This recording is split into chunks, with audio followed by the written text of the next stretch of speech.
Good afternoon, everyone. My name is Mark Dirks, and on behalf of ACRL and Choice, I'd like to welcome you to today's program, The Unintentional Rebranding of a Longstanding Information Literacy Problem as Fake News, which is sponsored by ProQuest. Today's discussion is one in a series of sponsored webinars from ACRL and Choice that addresses new ideas, developments, and products of interest to the academic library community. Free to users, these structured 60-minute live presentations provide the opportunity for interactive discussions of important new issues and developments in academic librarianship by librarians, vendors, authors, and other interested stakeholders. Before we get started, I'd like to point out a few features of the webinar software. In the main area of the screen, you can follow along with the presentation materials. Along the right-hand side, you will see a Q&A panel and a chat panel. If you don't, you can click the buttons labeled Chat and Q&A in the upper right corner of the screen to activate the panels. Please use the Q&A panel to submit questions to our speaker. At the end of the presentation, he will take a few minutes to answer your questions, so please do send them in throughout. If you experience any technical issues, please use the chat panel to let me know, and I'll troubleshoot the issue with you privately. Today, we're using the hashtag ACRLChoiceWebinars during the event. So if you have another screen handy, shout out to us. We're at choice_reviews on Twitter. Also note that we are recording today's program, and everyone who registered will receive a follow-up email with a link to the archived version.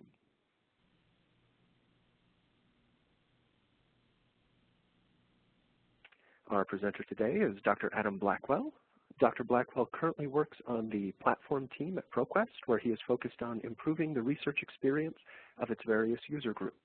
He holds a PhD in English from the University of Utah and a BA in social anthropology and linguistics from Cambridge University. And with that, we are ready to get started. So I will hand the floor over to you, Dr. Blackwell. Thank you very much, and thanks to everybody that called in. A couple of just sort of housekeeping items. So first, the agenda. So I'll start with the presentation, which will take most of the time, and then I'm going to demonstrate to you a tool ProQuest has developed to help identify fake news and other kinds of problematic websites, and then there should be time for discussion. So welcome your questions, comments, challenges, so on. Then the second item.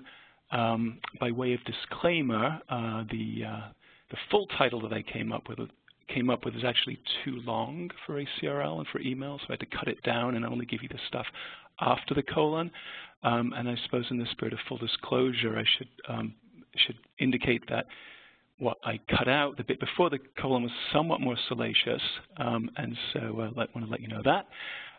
Also, I'm not going to slow this presentation down in order to tell you all my references and citations, but there is a paper version of this which has the full citations, and anybody who's interested in that, I'm certainly very willing to share that with them.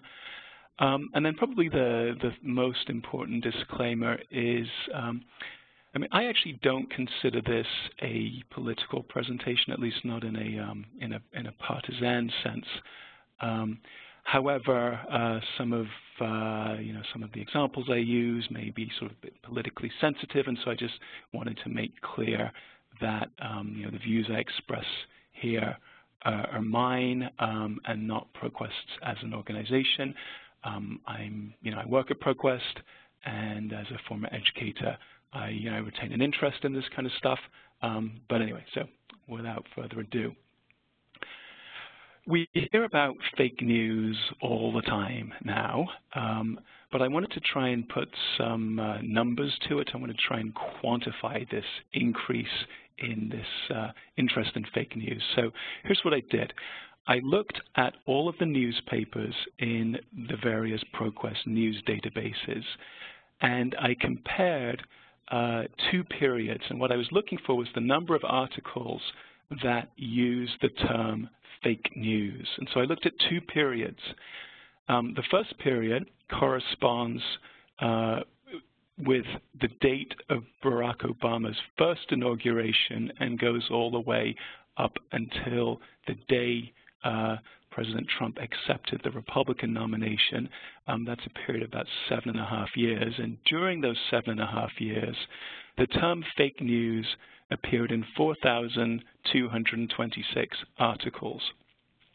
The second period, a much shorter period, corresponds with the period between Donald Trump's inauguration and yesterday. And that's a period of 215 days. And in that period, the term fake news appeared in 38,086 articles. And so you can see there was a bit of a jump. Corresponding with this increase of coverage in the popular press, we've seen a lot of articles and other kinds of pieces in the trade and scholarly presses as well. So just a few days after the election, for example, the Chronicle published this Stop the Spread of Fake News. It's sort of part manifesto, part call to arms. But there are a number of articles like that published in different outlets where really educators are being called on to sort of take the fight to fake news in a sense. Now, what's interesting and a bit curious about these articles is that for the most part, they just kind of assume that we all know what fake news is. There's almost a sense that distinguishing fake news from real news is a pretty straightforward thing, a bit like distinguishing a cat, say, from a dog. But, of course, it's more complicated than that, and that's something you very quickly realize as soon as you start trying to define the term. Now, I will get to a definition a little bit later, but first of all, I want to give you a sense of how I got there, and to do that, I am going to rehearse the key elements of an argument by a couple of economists, Hunt Olcott and Matthew Jenskow. And in the spring 2017 issue of the Journal of Economic Perspectives, they provided some pointers, pretty helpful pointers for how you can identify producers of fake news. And here's what they said. They said you can tell a fake news producer by looking at a couple of things. And the first is, do they value or invest in accurate reporting? And a producer of fake news won't. They just won't value or invest in accurate reporting. And the second sort of telltale sign of a fake news producer is that they really make no effort to build a, quote, long-term reputation for quality. Really, what they seem to care about is maximizing clicks, no matter what the impact on their long-term reputation. So let's apply this model in a couple of different examples. So this first characteristic, again, of just not having any sort of investment in accurate reporting, it can help you distinguish a website like Breitbart, for example, which is very highly ideological website. A lot of what is published there, I think, would be generally regarded as exaggerated or biased and sometimes carelessly reported.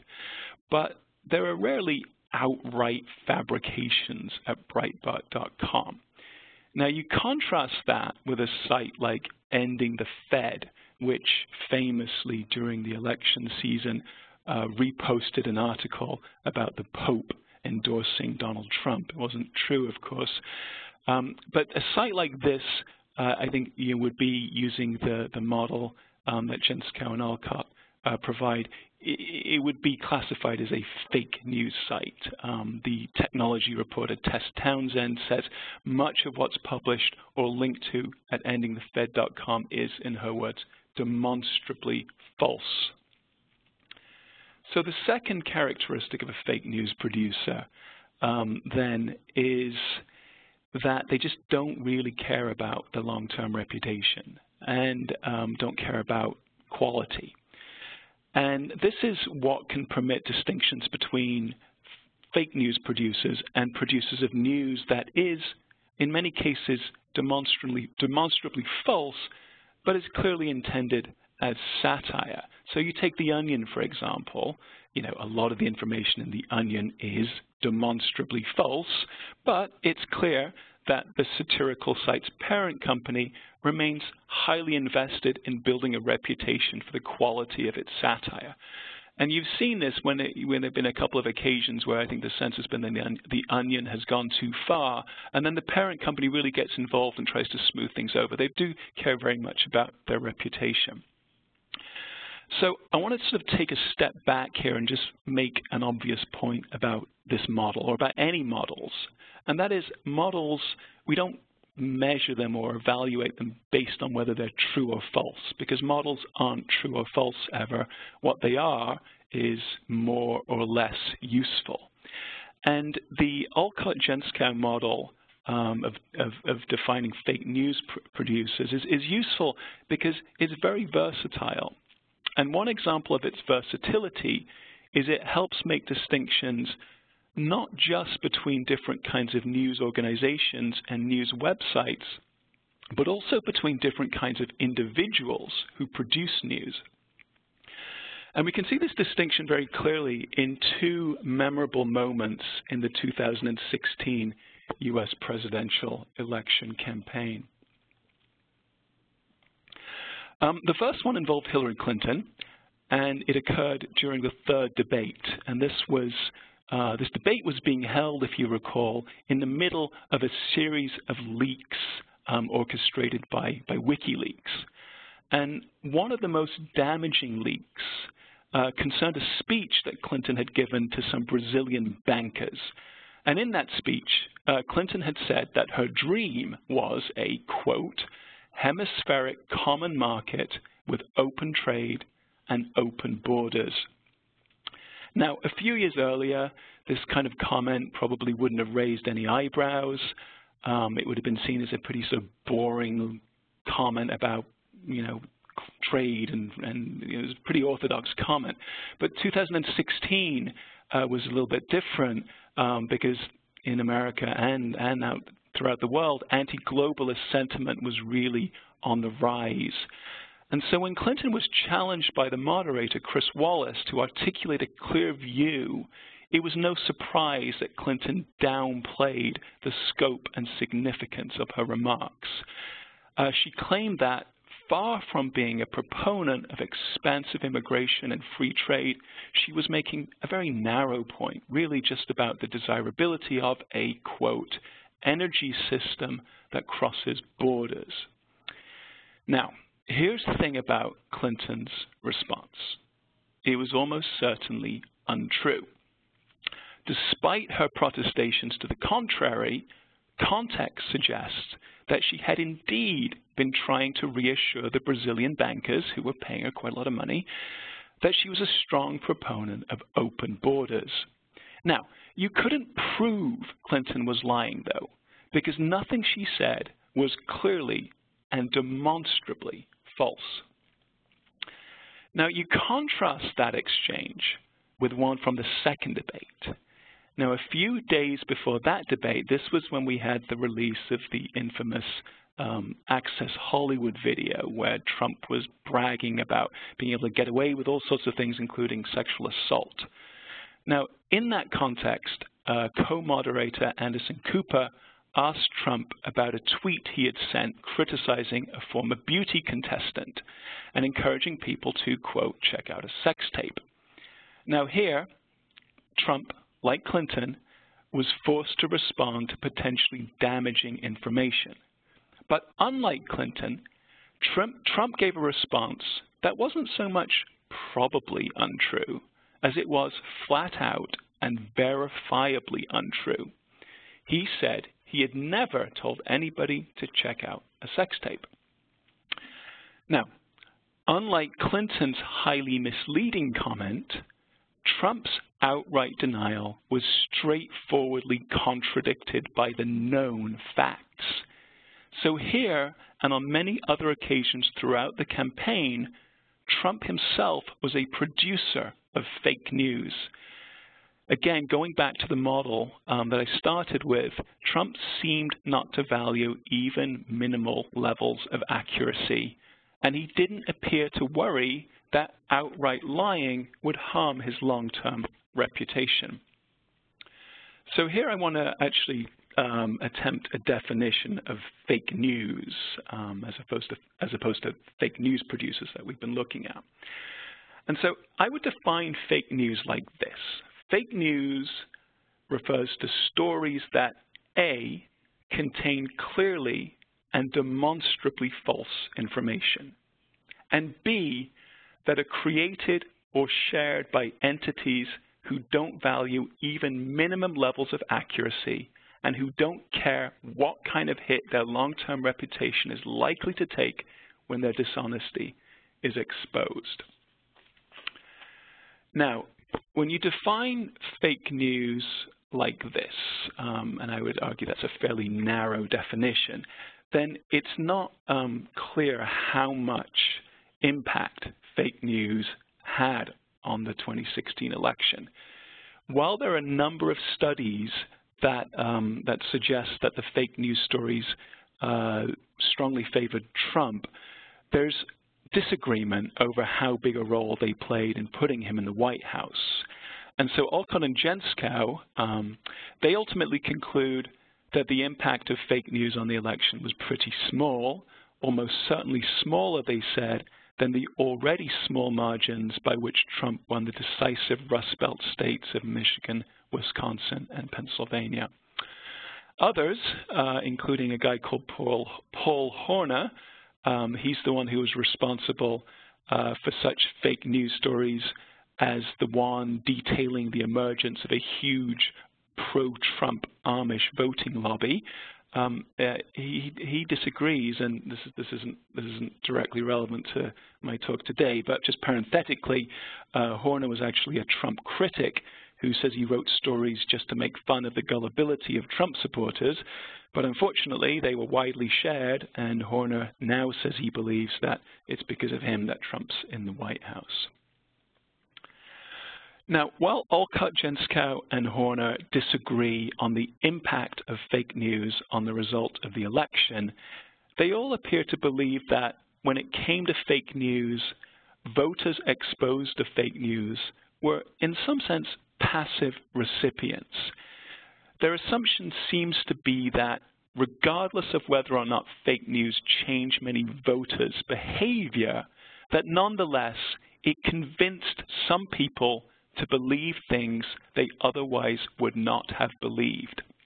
Now, this is a common assumption about fake news, that it makes us believe stuff we otherwise wouldn't have believed.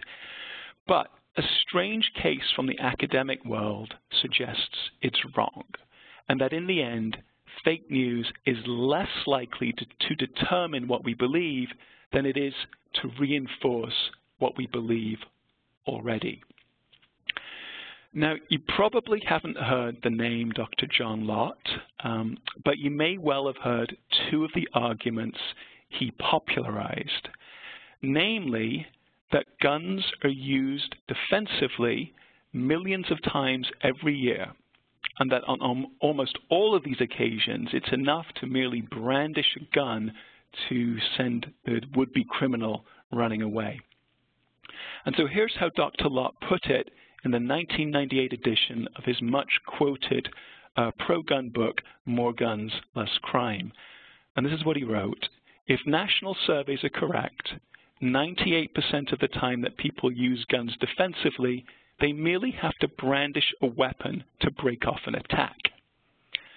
Now, shortly after this book was published, a widely respected quantitative sociologist by the name of Otis Dudley Duncan challenged Lott. He challenged Lott on this figure. And he asked Lott, okay, well, what are the national surveys you are basing this claim on? And in his reply to Duncan, Lott attributed this statistic no longer to national studies, plural, but to a hitherto unpublicized single study that Lott himself had conducted. So writing later in The Criminologist, Lott claimed this 1997 study was based on a survey of 2,424 households, but that unfortunately all the survey data had been wiped out in an unfortunate computer crash. No problem, said Dr. James Lindgren, who's a professor of law at Northwestern University, and he'd been following the case. He said, no problem, tell me who you worked with, and we'll try and salvage some of the data. Ah, said Lott, unfortunately, I'm terrible at names, and I've forgotten everybody I worked with. What about phone records? Lindgren asked him. Nope, said Lott. The students made the calls, student volunteers made the calls, and they used their own phones. Okay, what about cash checks, other records of payment? And Lott said no, didn't have any of those because he paid all of the people who'd worked on the study in cash from his own pocket. Now, things were not looking very good for Lott at this point, and the story had found its way into the national press. But he appeared to catch a break when a former student of his, Mary Roche, came forward to defend him. And she was effusive in her praise for Lott. She called him the best professor she had ever had. And she said that despite an undeserved reputation for being a right-wing ideologue, Lott had always been scrupulously fair in his presentation of controversial issues. And he had insisted at one point that Roche stop taking all of Lott's classes and in fact take some classes from other professors so she could be exposed to other ideas and other ways of teaching, other perspectives. And Roche also said that Lott always went out of his way to make all of his data available as quickly as possible. Now, if it seemed like Mary Roche was making precisely the defense of Lott that Lott would have made for himself, that's because she was. John Lott and Mary Roche were the same person.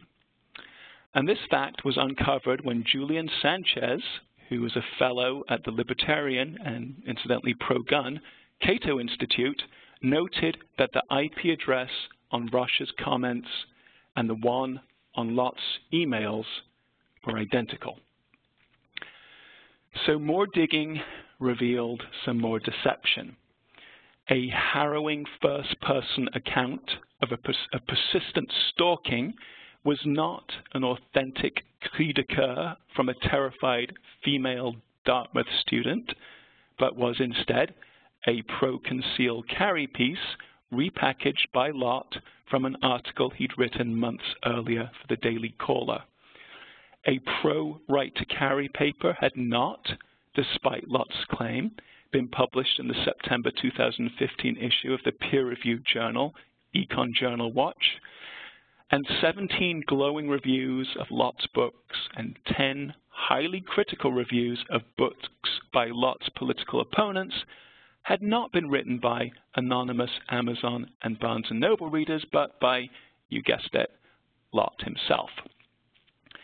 Now, when all the deception surrounding Lott's research emerged, you might assume he was forced into the academic shadows, or perhaps that he suffered a similar fate to former Emory University professor Michael Belsiles, whose apparent falsification of some data in an anti-gun book had turned him into an academic pariah. Well, that's not what happened. As head of the Pro-Gun Crime Prevention Research Center and a regular columnist for Fox News, Lott, who holds a PhD from UCLA, remains the go-to voice anytime the mainstream media wants an academic-sounding pro-gun commentator. And for the relatively small number of academics who share Lott's pro-gun views, Lott's research remains influential. Why? Is one thing for a ratings-driven media to bring Lott on their shows, but why do academics continue to cite a man who fabricated reviews, publication credits, and very possibly data? I'm going to tell you, and it's on the next slide, the answer, and this really is the key insight of the research I've done, and it's the most valuable takeaway from this entire presentation. And here it is. The reason that pro-gun academics cite Lott, they want to. Now, there are two big lessons from the Lott case. One is we are all susceptible to fake news. Because if academics, that is, the men and women who are trained to override their personal biases and view all data dispassionately, if they believe research produced by people who make stuff up, then of course the rest of us will sometimes believe stories written by people who make stuff up. Now, the less obvious, but I would contend more interesting lesson is that none of us approach fake news as blank slates. We don't find ourselves forever buffeted this way and that by the fake news du jour. On the contrary, what we already believe strongly influences which fake news stories we'll accept as true. So just as pro-gun academics are more likely to believe Lott's probably falsified pro-gun data than they are Professor Belsile's probably falsified anti-gun data, and vice versa, I'm sure, we are far more likely to believe fake news that reinforces our views than we are to believe fake news that challenges our views. And on this point at least, the data is absolutely clear. So to recap, fake news doesn't make us believe stuff we otherwise wouldn't. It just reinforces what we believe already. Now, this shouldn't be surprising, as the work of researchers like Daniel Kahneman and Jonathan Haidt has shown our beliefs grow out of our emotions. And in this context, Haidt refers to reason as the press secretary of the emotions. It's as though in reason we have our own Sean Spicer. Now, I should say at this point, I started working on this presentation before I went on vacation, and then this slide is now a little bit out of date, but it's hard to keep up with the news these days, it seems. And anyway, I thought you might like this picture, so I left it in, even though Sean Spicer, of course, is no more Trump's press secretary. But to go back to Haidt, it's as though in reason we have our own Spicy, someone who will make the case that the things we believe are determined not haphazardly by our emotions, but systematically by impassive intellectual deliberation. But there's a big difference between our Spicy and Trump's former press secretary. And here's the difference. Our Spicy is not there to make the case to our critics. Our Spicy is there to make the case to us. So I think you have to ask the question, is fake news even a problem? I mean, if it's just something we draw from selectively to reinforce things we already believe, where is the harm? Is there any? Yes, there are significant costs, both political and personal, associated with the persistence of fake news. So political cost, one of the biggest is that leaders inclined to authoritarianism will exploit the uncertainty created by the existence of fake news to deflect legitimate criticisms. And in my opinion, we are already seeing this with President Trump. If you think back to January, I think it was his first news conference as president, Trump refused to answer some tough questions from CNN.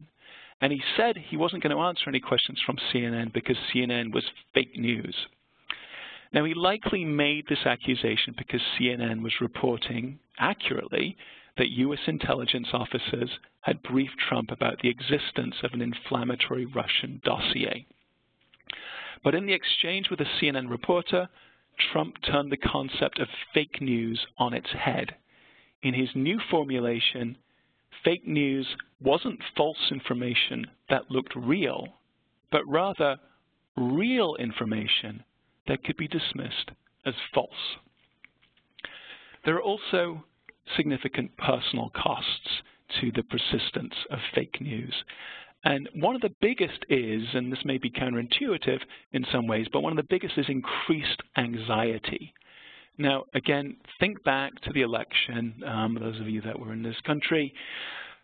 Many Americans expressed anxiety that their preferred candidate would lose. And so it was pretty common in those days for people to try and alleviate that anxiety by sharing articles and other kinds of sources with their friends, saying, hey, don't worry, we got this, your candidate's got this, whether they were recent polls or whatever. It was pretty common for people to do that, and some of what got shared was fake news. But sharing all of those reassuring sources didn't actually do anything to make the outcome people were afraid of less likely. And what's more, and this is really the sad thing, is it didn't even reduce their anxiety. And that's because when we do things purely to relieve our anxiety, we are engaging in a form of what psychologists call avoidance behavior. And avoidance behavior research has shown it can provide temporary relief, but ultimately it makes our anxiety worse. And one reason for this is that while we focus on symptoms, we are leaving the underlying problem, which causes the symptoms in the first place, we're leaving that unaddressed. And another reason is that when we avoid a problem, we send a message to our brain that the problem we don't want to confront must be big and scary. Now, the bigger and scarier we feel that a problem is, the more we will be tempted to use fake news as a balm. And there's a reason that fake news is so tempting to use to reassure our own anxiety. Reality is always messy and complex, and so no good faith attempt to illustrate that reality can be tidy or simple. Fake news stories, by contrast, are fundamentally unmoored from reality, and so they can give us the artificially simple representation of the world that we crave. Fake news, I think you could say, is the informational equivalent of highly refined sugar. Consuming it feels good in the moment, but too much of it will make us sick.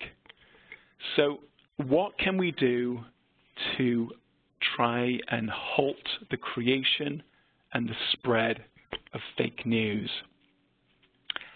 Well, I think we have to start off with a recognition that the problem of fake news is ultimately not a new problem stemming from rapid technological change. It's a very, very long-standing problem related to human desire. So put another way, the fake news problem didn't suddenly appear when Macedonian teens realized they could earn money by making up stories and sharing them on social media. No, what we are now calling the fake news problem is little more than a 21st century rehashing of a long-standing information literacy problem, namely our intense desire to define the world in such a way that we are free to believe what we want. Now, if the problem is centuries old, then the solution is unlikely to come in the form of tweaks to Facebook algorithms or a new tool that identifies the telltale patterns of made-up articles. It's more likely to be found in more traditional venues like the library and the classroom, because it's there that we'll find educators engaged in a struggle to help students find, evaluate, and use information more effectively. Now, to the extent educators are successful, students will end up savvier newsreaders, all well and good. But even more importantly, they'll learn what Sir Francis Bacon meant when, almost 400 years ago, he wrote this: "The human understanding, once it has adopted opinions, either because they were already accepted and believed, or because it likes them, draws everything else to support and agree with them. All right, I am going to, here's my email, by the way, if anybody has any thoughts, want to continue the conversation. And a shout out to my colleague Rachel Gary, who helped me put these slides together. But now I'm going to move over and show you, just take 3 or 4 minutes to show you a tool that ProQuest has developed to help in the identification of news sites that are problematic in various ways. Mark, please tell me if I'm doing this right. I think I have to change the way I'm sharing, but does everybody see? Can you see? Okay, we're good. All right, I need to go into our information literacy product, Research Companion. So Research Companion is ProQuest information literacy product. It is essentially a video-based tutorial helping students navigate the entire research process, everything from where do I start, how do I choose a topic, all the way through to a reflection on what can be done better next time. But what I'm going to show you now is a kind of a secondary feature of Research Companion, and that is one of our tools, particularly the Source Evaluation Aid tool. And what this does is, we recognize that as much as we may want our students to use vetted information databases, that more often than not, they will at least start their research on the open web. And so this is a tool designed to help them in that context. So let's say somebody has to do a civil rights paper. Let's say it's Black History Month and doing a civil rights paper or something like that, and they search Martin Luther King, or they get Google suggests they search Martin Luther King truth. That sounds good. Right, and yeah, I had a question about showing that last quote again. I'd be happy to show it again. I'll come back to it. So anyway, so somebody's searching Martin Luther King truth. Okay, the first thing that appears in their Google results set is this, the truth about Martin Luther King. Now, this is a site that I believe most librarians are pretty familiar with. It's a white supremacist hate site. However, I think it's only a small minority of students who are. Anyway, what somebody can do, a student can do, is they can just copy this URL and they can paste it in the box here, press the button, and they get various pieces of information about the website. Now, for all of them, for all websites, they get these 3 pieces of information about the top-level domain, or the extension, in this case, of .org. And really, the important information literacy lesson we're trying to teach here is the difference between a restricted and an unrestricted top-level domain. Students tend to have a kind of a naive faith in the virtue of .org sites, and the point we're making to them, hey, it's unrestricted, so there's really nothing you can infer about it. It gives them the owner of the site in the group. If they Googled either of these guys, they'd get, they'd see what kind of organization he fronts. They get the site description. As you see here, it says clearly this information is unverified, and so this gives people a chance to compare how a site describes itself with other things they can learn about that site. Now, this is one of the 2 categories of special website that we flag, and we flag here a possible hate site. So if we click on this, what a student will find is that this site is affiliated with a group that the Southern Poverty Law Center flags as an active hate group, and it's a white nationalist group. In the interest of time, I'm just going to put in another URL that appears in various Google result sets, and I'm just using this one because it's an interesting example. If a student may look at that and think, oh, cbsnews.com, CBS News. Now, of course, the CO at the end is a bit of a giveaway, but that might be something that a student doesn't pay particular attention to. I go ahead and click on this, and I find out that this is not a possible hate site as much as a possible fake news site. You get the same kind of information. The site here is associated with Columbia, so that should be a bit of a tip-off. And this Oh my goodness, I hadn't even noticed that before. The site owner is Paul Horner. He's the guy that did the Amish voting thing. Oh, funny. Okay, and then click on this, and I find out that this website appears on, the so-called Zimdar's list, and its classification is that it's a fake news site. So that's it from me as far as presentation goes. As I say, a research companion is primarily, the meat of it is all in these video tutorials, but we do have these other tools. And to the extent that they can help students with their critical thinking, then that's what we're after. Certainly not trying to do anybody's critical thinking for them. So, Mark, I'm done with the presentation side. If there are any questions, I'm certainly happy to answer them. Great, thank you so much, Dr. Black. Sure. We do have a few questions already in the hopper from folks, sure. But I would encourage people, if they have additional questions for us, to drop them in the Q&A box, and we will get to as many as we have time for. All right. So a question that we got rather early on, I think, from Bobby is, isn't fake news the same thing as propaganda? Could you maybe talk about the differences or the similarities of fake news and propaganda a little bit? Sure, I think that's an interesting question. I think that it may have something to do with the motivation. I think, propaganda, the way we generally understand the term, is that it's always something that is done to achieve a particular political objective, or to legitimate a particular political position, or to delegitimate another political position. Whereas fake news, the motivation is, it may be that, but it may also, and in fact, the empirical data suggests, is more likely just to be about maximizing clicks and making money. So it could be that the motivations are a bit different. And I think, though, clearly fake news is an element in the propagandist arsenal, no question about that. Great, thank you.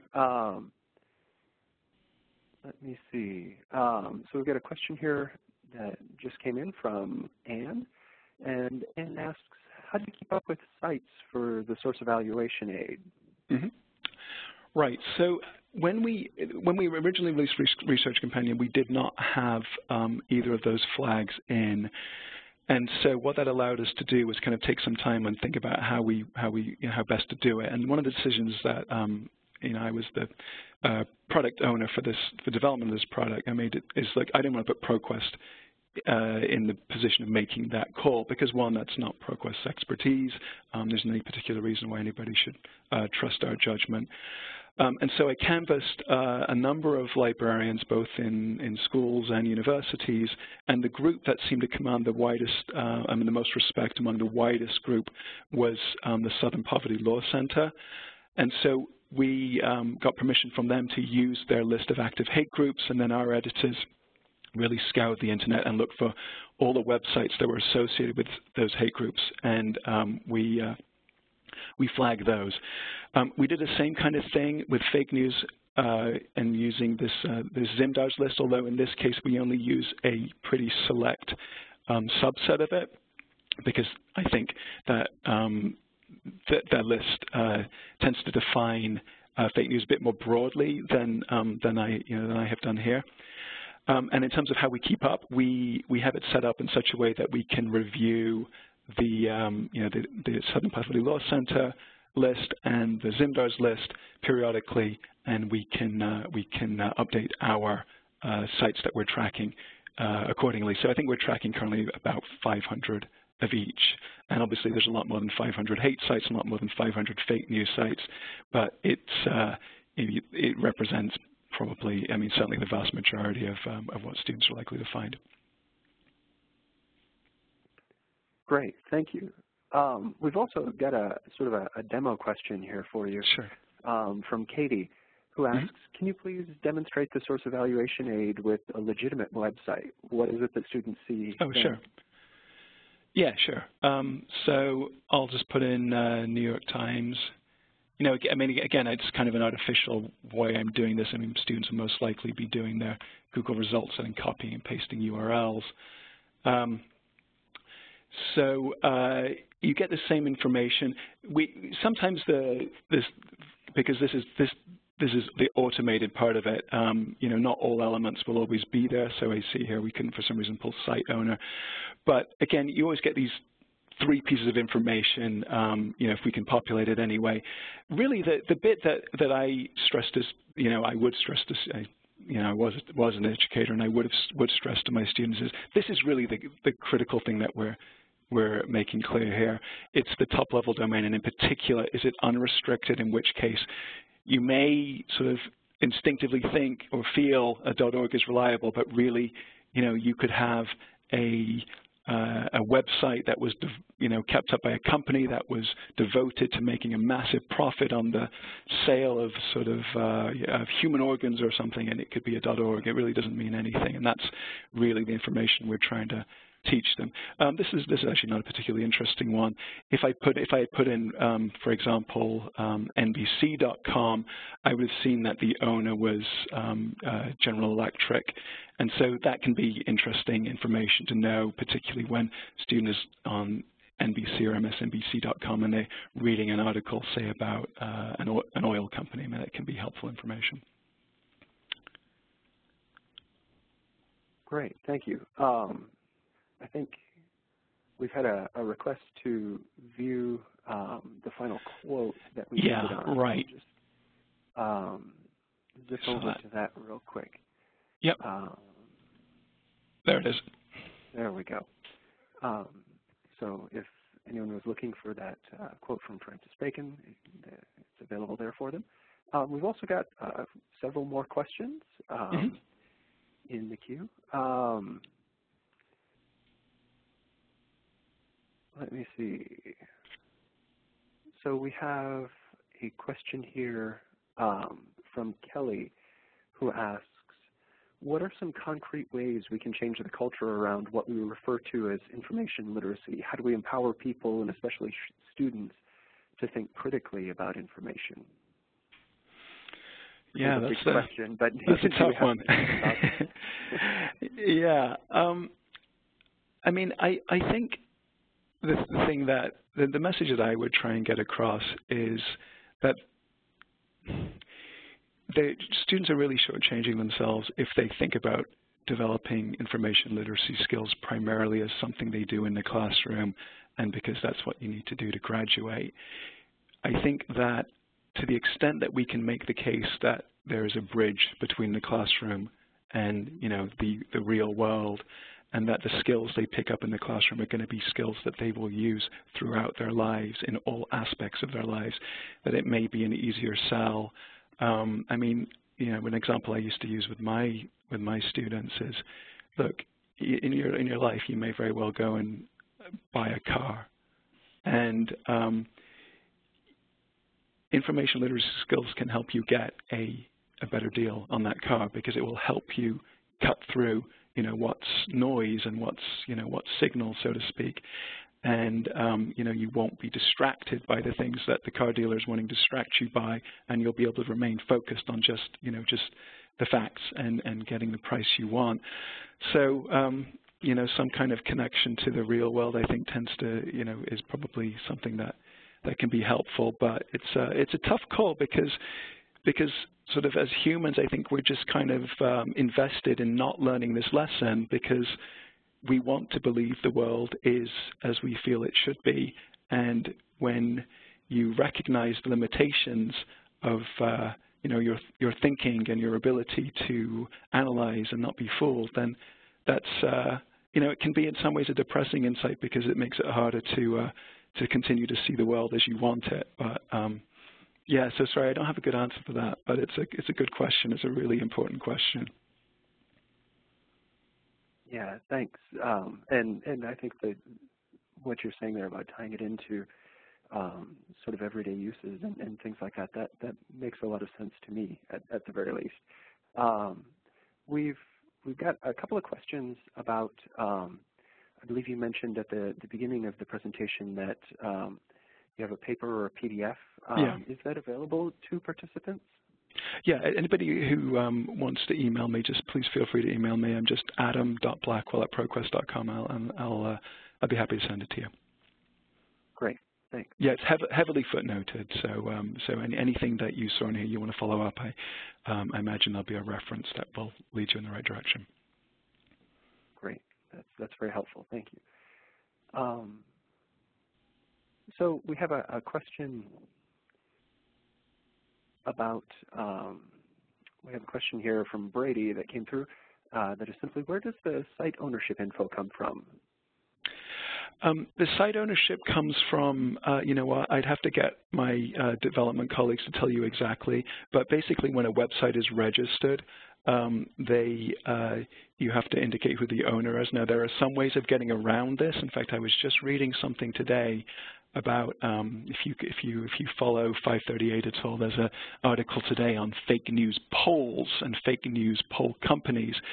And they were talking about a website today that has hidden ownership, and so they were saying this is a really bad sign if you know want to if in terms of the integrity of the poll, that you can't find out who owns the website that publishes the polling data.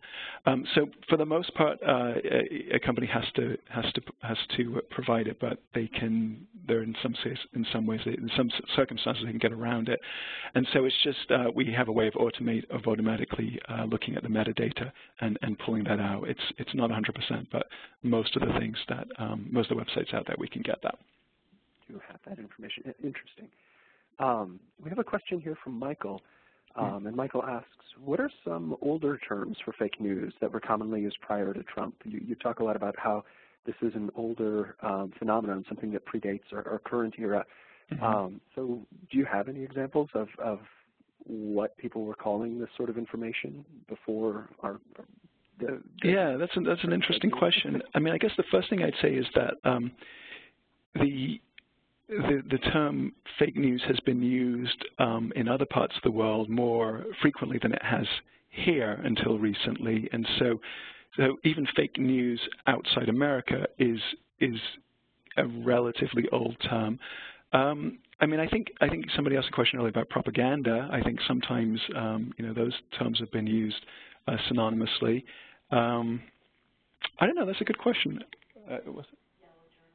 Yeah, my colleague just points out yellow journalism might have some overlap with fake news. That's a good question. I'd be I'm going to go and look, you know, try and find something about that later on. Further investigation, certainly. Yeah. So we've got several more questions here.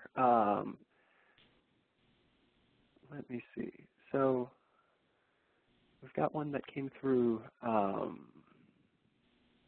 just a moment ago through the chat panel, and from Sherry. And Sherry asks, do you see implications between the digital fake news phenomena, the freely available information, and the open access movement in terms of having to deal with predatory journals and those sorts of things?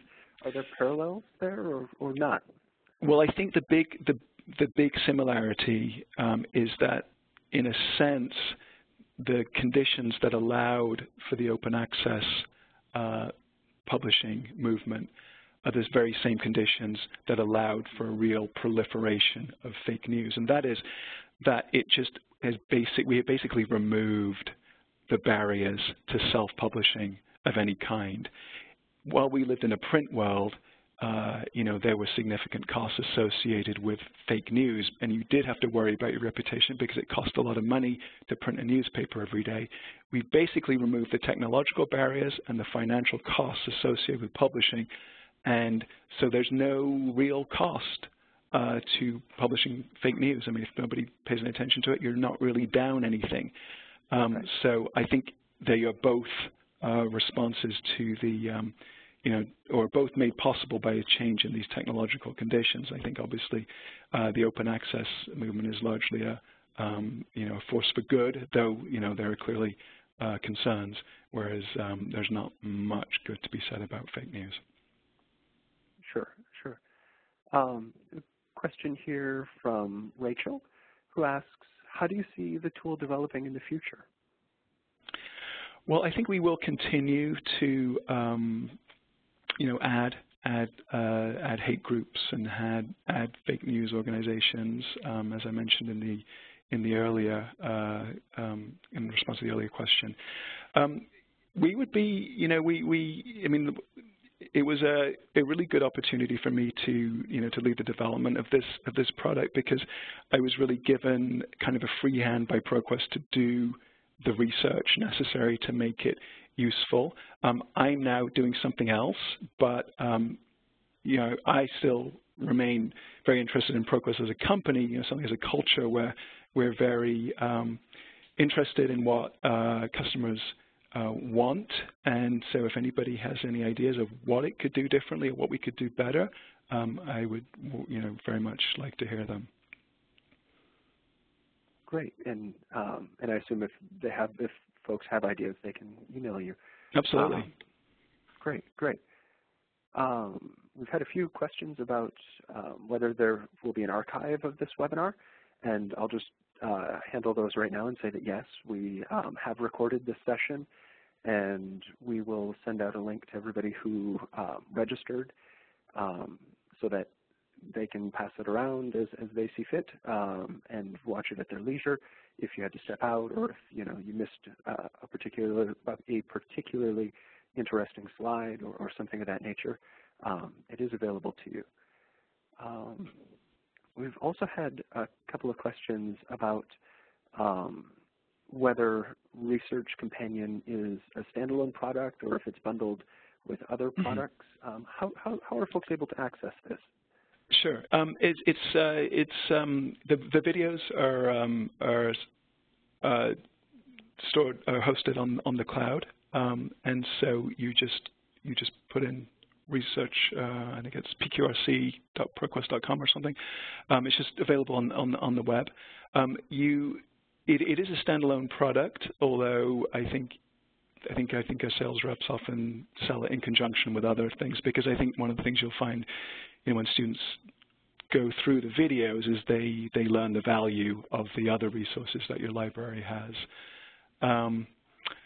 There are a couple of tools that you can integrate with your other resources. So there's another tool I didn't show, which helps students construct better search queries, and you can integrate that with your library catalog or your discovery tool. And you can also, all of the videos, there's about 100 videos. The longest is 3 minutes. They're all pretty short. Those can be embedded anywhere. And it doesn't even have to be behind a paywall. And you can also upload your own resources to Research Companion. So there are various ways of doing it, but basically you just go to our website. Okay, great.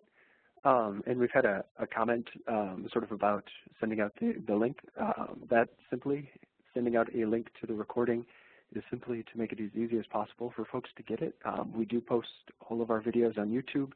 You can find them on our YouTube channel. They're also available on our site, where you can grab the embed code and really put them wherever you would like. And so we've got just a couple of minutes left, but we've had another question come in that asks, how do you maintain ideological balance when populating the tool? Is that something you consider?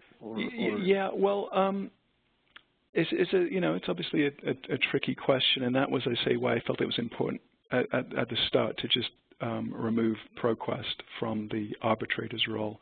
And so we are reliant, I suppose, on the two organizations, or the two lists that we use. So I suppose to the extent you feel that they have an ideology that doesn't represent your ideology, there may be some tension there. But I guess the larger point I would make is that what I've shown you is two microscopic elements in the larger product. Really, the essence of the product is in the videos, which in a totally non-ideological way will walk a student through the entire research process. And so that's the key. No tool is going to replace development of critical thinking skills. I think as educators, I'm sure there's nobody's going to disagree with that. And so, they can go through the videos, and maybe they can point out bias in the way that the tool works. I mean, that would be interesting. Certainly. All right. Well, we're coming up on 3 o'clock now, so I'll take this time to say thank you so much, Dr. Blackwell, Sure. for talking with us and for talking about information literacy and fake news and providing some context on that. I'll also remind folks that, as I already have, we recorded today's program, so please do be on the lookout for a follow-up email from ACRL in Choice. We'll have a link to the recording, and you can also find it on YouTube and on our site. And most of all, thanks to all of you out there for joining us today. I hope you enjoyed this session, and I hope everybody has an excellent afternoon. Thanks so much. Thank you.